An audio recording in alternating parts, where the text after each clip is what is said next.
folks, it's kind of a chance for us to focus on Shelton once again here on KMAS. I'm in the office of City Manager Mark Ziegler. Mark, how you doing? Terrific. Good Great to day talk outside, with you. It's yeah. good to see you. I wish we could talk about, more positive things going on right now, but we had last week Council Member and Deputy Mayor Joe Schmit announcing his resignation. You read the letter at the council meeting last, I guess it was a couple Tuesdays ago now. You had a study session this week to kind of help the other council members learn about these next steps. First, anything you want to say about Joe? A great guy in our community, and just he works so hard. Yeah, absolutely. Spent 6 years on the council. Probably, as prepared as any council member I've experienced in my time here at the city of Shelton. I think the biggest difference between him and some other council members and commissioners, I worked when it was a commission form of government as well, is that he was very strategic. He thought, he thought towards the future and advancing the community beyond what we may be facing today or tomorrow. He understood today's problems and today's challenges, but he was really looking at where are we going to be 5, 10, 15, and 20 years down the road. Yeah. I think his involvement with the Economic Development Council really played a significant role in kind of that strategic thinking as well. So those are some things that we certainly benefited from with Joe, and hope that we have the opportunity to backfill that position with somebody that brings that much passion, that much work ethic, and that much strategic thinking to the council to fill this seat as well. And that's really kind of, as you just said that, I'm thinking that's probably, other than living in the city, that's probably the main qualification, a passion for Shelton. So much of this job, I can imagine, is learning on the job. You got to learn Robert's Rules of Order. You got to learn what committees you're going to be on. You got to learn all these things. Then you got to dive deep into the history of all the things that you're going to be voting on.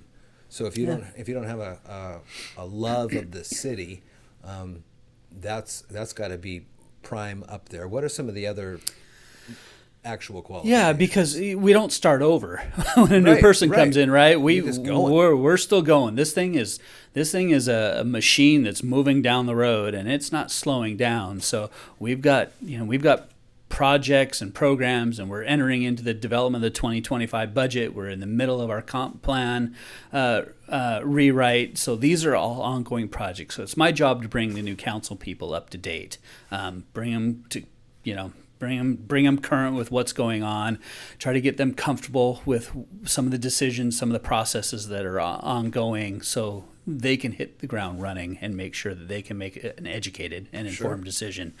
And also understand the role of the council. So we're a council manager form of government. The city manager serves as CEO of the city and runs day-to-day operations. So I think the council members have to understand what their role is by RCW, and don't get in the weeds with there's a piece of litter in the park, or a catch basin is overflowing, or why did we put a roundabout here 5 years ago? Sure. Right? This is policy driven. This is developing the goals and objectives of how you want the city to look, to function, to operate, not only as far as transportation and utilities, but financially, law enforcement, our court system. These are much broader kind of topics that we really look towards council to. Even the growth of the city in its boundary sizes. Absolutely right. Yeah, as you hit the nail on the head. As we look to developing this new comprehensive plan, where growth is going to occur, what that's going to look like. Do we want to focus on more multifamily housing or single-family housing? How does that affect our current residents and future residents? Do we have places for people to live? Do we have enough industrial property for employment centers and where people can work and stay in Shelton or move to Shelton to live the life they dream of living? So those are the top priorities of this council, is developing those policies and those goals, and then leaving it to staff to implement. And it really is a top down process. And so understanding that, focusing on that, not focusing on the minutia and the micro conditions that we're dealing with today. We have great staff here. We deal with that every day. So we need the council to set the priorities and represent our community. There'll be 4 new council members within a year, because the last 3 were elected last November, and a new one here. Thankfully, though, it has expanded to this 7-member form of government. If he had left when it was just the 3, I mean, that would have really put you in a lurch. Yeah. There is some consistency, like you said. So we have 4 council members that have been there for some time now. They'll be here another year and a half or so, and then this opening gives the opportunity for somebody to serve almost a year and a half until that is filled in 2025. Right. So hopefully we maintain some consistency with that as well, because it's really important. Like I said, getting up to speed and getting rolling takes some time, and being on par with some council members that have been here for 6 years or 4 months. Sure. Still takes some time, because they've certainly, those that took office January 1 have kind of been drinking from the fire hose, if you will, over the last 4 months, and that doesn't really stop for a good year. Takes that long to kind of get a handle. I think so. Where you are. Yeah, absolutely right. Because there's new projects, there's new topics, there's new policies that come before the council. Maybe only once a year, maybe once every 5 or 10 years. Our comprehensive plan, 8 years. Yeah. So these are opportunities that might not be provided or afforded or brought to council on a regular basis. So sometimes, that just means there's a little extra work to be done to educate and inform, outside of just a voucher run or whatever else that might happen on a weekly basis at a council meeting. You have the requirements again. You must be a City of Shelton resident for 1 year prior to the appointment. Absolutely, okay. That's state law. 18 and age requirements. Age requirement 18. Okay. Registered voter. Okay. In the state of Washington as well. Other than that, it's pretty well open. So we'll have an application available.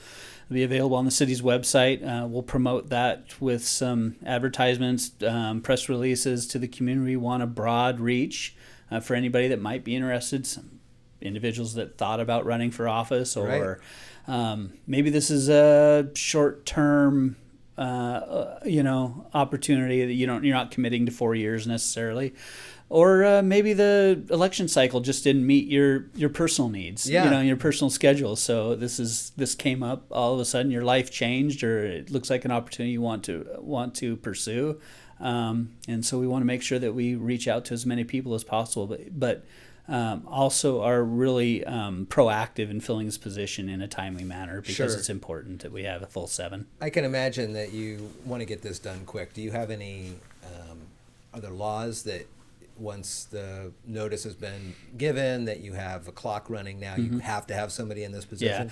Yeah. So 90 days is the requirement per RCW. If we don't appoint, if the council does not appoint somebody in that vacancy, the county commission can appoint somebody. So certainly the intent. Well, you don't want to give it up to the county then. Well, absolutely. Yeah. We want to, our council certainly wants to take this opportunity to find their candidate. And we have we'll make every effort to make sure that happens, certainly.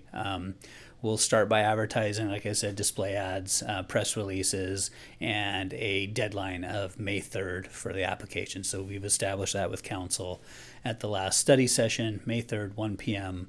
Applications are due here at the city. Council would review those applications and decide who they want to move on to an interview process. And at this point, unless we get a whole bunch of applications, we have to hold interviews over a couple days. We will hold interviews on May 14th in a special meeting here at the Civic Center at 6 p.m. Okay. And then who votes on the final member? The council. They do. So Okay. Yeah. So it's a majority vote of the council. So it's much like selecting a mayor or a deputy mayor. An individual council member would nominate somebody from the interview process as a candidate. They would take multiple. It'd be open for nominations throughout the council, the seated 6, and then at that point, they close the nomination period and then take a vote until a decision's made. Wow. Huh. Yeah. That's crazy. It'll be a fun process to watch, and it'll be a great opportunity for someone in the city to really kind of put their stamp on it. I mean, they're going to be in history now. They're going to be a council member and affect change for a pretty good term. Yeah, absolutely. Yeah, essentially a year and a half. They won't fulfill the entire term, as state law says. It's after. So it'd be the 2025 November election. So as soon as that's certified, the elected individual at that time would take the seat. So it'd be sometime towards the end of November. So, 4 or 5 weeks before the term actually expires. But if anybody's interested in in this seat, I want to make sure I'm available to discuss that in advance. Talk a little bit more about the details that that we just talked about briefly, but really provide more information about what's happening here at the city, what the role is of the city council member, what the responsibilities are, and how that kind of connects and intertwines and trickles down through our organization. I think there's sometimes it's misunderstood maybe or not fully understood, how local government works, right, and what our responsibilities are locally, what we're mandated to do by the state or the federal government at the same time, and then what some of the constraints and restrictions that we have with just the resources we have available to us today. So if I can educate individuals prior to their application so they have as much information as they can, I'm happy to do that. And Joe was the deputy mayor, but that doesn't necessarily mean this person will be the deputy mayor right into it, right? Correct. Okay. Absolutely. So the deputy mayor the mayor and the deputy mayor are elected as by the council every 2 years. So those are 2-year terms. So that election would take place again to elect a new deputy mayor from the body of the council. Well, big shoes to fill, but there's somebody out there in the city I know that will be able to do it just fine. And start thinking about getting those applications in, and the deadlines are going to be out there. We'll put the notes out when they happen. May 4th, you said? May 3rd. Friday, May 3rd. Yeah. Okay. And so make sure you get that application in, and you've got the records on if somebody's been here for a year or not, right? They know, Yeah. So interesting. Not a lot of requirements, but a great opportunity to affect some change here in the city. Talking with City Manager Mark Ziegler here, and a little focus on Shelton. Thank you so much. Thank you. I appreciate the time.